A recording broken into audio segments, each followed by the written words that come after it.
महाशिवरात्रि का त्यौहार 8 मार्च 2024 को मनाया जा रहा है। मैंने अपने पहले के वीडियो में आरंभ तिथि और समापन तिथि महाशिवरात्रि की डाल दी है। चारों पहर का शुभ समय और मुहूर्त भी डाल दिया। आप लोग ज़रूर वीडियो चेक करें ताकि आपको महाशिवरात्रि के बारे में जानकारी प्राप्त हो सके। शिवरात्रि यानी कि महाशिवरात्रि के दिन घर पर पूजा कैसे करें, और पहले घर पर पूजा करें कि पहले मंदिर में पूजा करें। प्रेगनेंसी में कैसे व्रत और पूजा करें महाशिवरात्रि की, और अगर इस बीच में पीरियड आ जाता है तो पूजा और व्रत को कैसे करें। इस दिन स्त्रियां बाल धोकर स्नान कर सकती हैं कि नहीं कर सकती हैं, और इस दिन भोले बाबा पर वो कौन सी चीज़ है जिसे चढ़ाने से पुत्र प्राप्ति होती है। चलिए जानते हैं आज के इस वीडियो में। नमस्कार दोस्तों, जय माता दी। मैं हूं आपकी दोस्त मीनू गुप्ता और आप सभी का स्वागत है लव परी 21 में। सबसे पहला सवाल है कि पूजा पहले घर पर करें या फिर मंदिर पर करें। तो देखिए, महाशिवरात्रि के दिन मंदिरों में इतनी भीड़ होती है, कभी कभी तो आपको दर्शन तो हो जाते हैं लेकिन पूजा करना वहाँ पर संभव नहीं हो पाता है, क्योंकि मंदिरों में भीड़ बहुत होती है महाशिवरात्रि वाले दिन।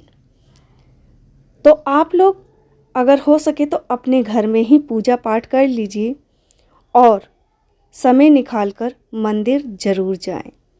ठीक है, भोले बाबा के दर्शन करने ज़रूर जाएं। अगर आपको सुबह समय नहीं मिलता है तो आप शाम के समय कम से कम एक दीपक जलाने तो ज़रूर जाएं। और अगर आपके घर के आसपास ही मंदिर है और आपको समय मिलता है तो आप घर पे विधि विधान से पूजा करने के बाद दोनों समय महादेव के मंदिर जा सकते हैं, पूजा आराधना कर सकते हैं। और अगर आप मंदिर में विधि विधान से पूजा कर सकते हैं तो बिल्कुल आप लोग मंदिर जाके ही पूजा पाठ करें। और अगर ये संभव नहीं है तो आप अपने घर में और उस ही छवि या मूर्ति की पूजा कीजिए जिसमें माता पार्वती भोलेनाथ के साथ विराजमान हो, और छवि या मूर्ति की पूजा कर सकते हैं। बहुत से लोग अपने घर में ही शिवलिंग रखते हैं, तो छोटी शिवलिंग रखनी चाहिए अंगूठे के बराबर। ठीक है, तो आप उस शिवलिंग की भी पूजा कर सकते हैं।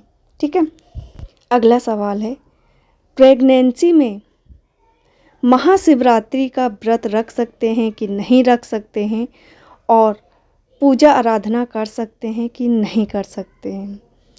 देखिए, आप अपने घर में ही पूजा आराधना करें तो ज़्यादा अच्छा होगा, क्योंकि मंदिरों में बहुत ज़्यादा भीड़ होती है और ऐसे में आपको अगर धक्का मुक्की लग जाएगी तो आपको ही नुकसान पहुंचेगा और आपके बच्चे को पहुंचेगा। तो आप मंदिर जब ही जाएं जब मंदिर में भीड़ कम हो। ठीक है, दूसरा सवाल है कि व्रत रखें कि नहीं रखें।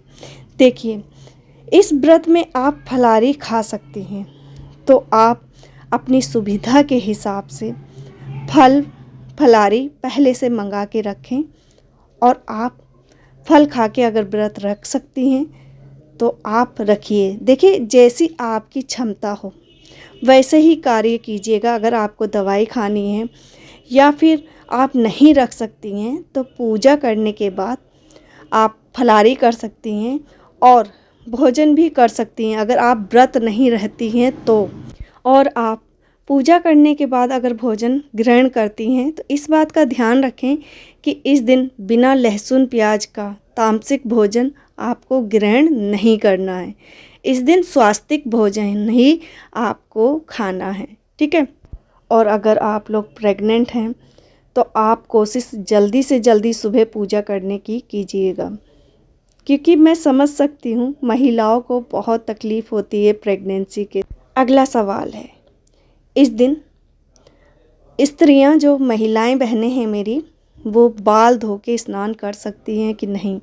जी बिल्कुल कर सकती हैं।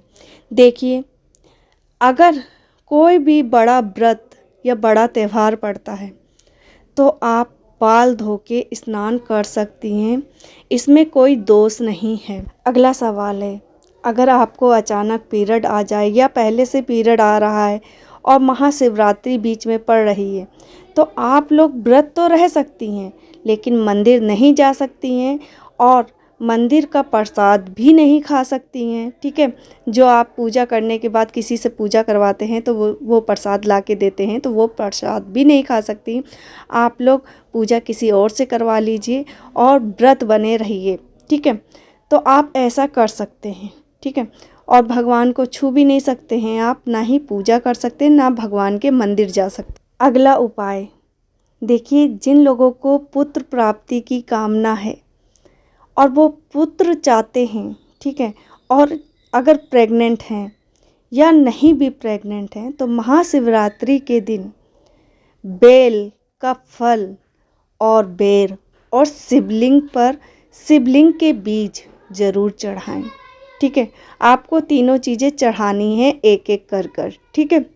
उसके बाद आपको जो बेर चढ़े हैं उसे घर लेके आना है और चुपचाप बिना किसी को बताए उस बेर के फल को ज़रूर खाना है, ठीक है? बेर के फल को खाने से पहले भगवान भोलेनाथ से विनती ज़रूर कीजिए कि मैं ये बेर का फल आपके मंदिर से लेके आई हूँ, आप मुझे पुत्र प्राप्ति का आशीर्वाद दें और भोलेनाथ के समस्त परिवार को अपने ध्यान में बनाकर इस फल को ज़रूर खाइएगा, ठीक है? ऐसा करने से आपको अतिशीघ्र पुत्र रत्न की प्राप्ति होगी। वीडियो को ज़्यादा से ज़्यादा लाइक करें, शेयर करें, ताकि हम आपके लिए फिर से किसी नए विषय पे वीडियो लाएं। तब तक के लिए जय माता दी।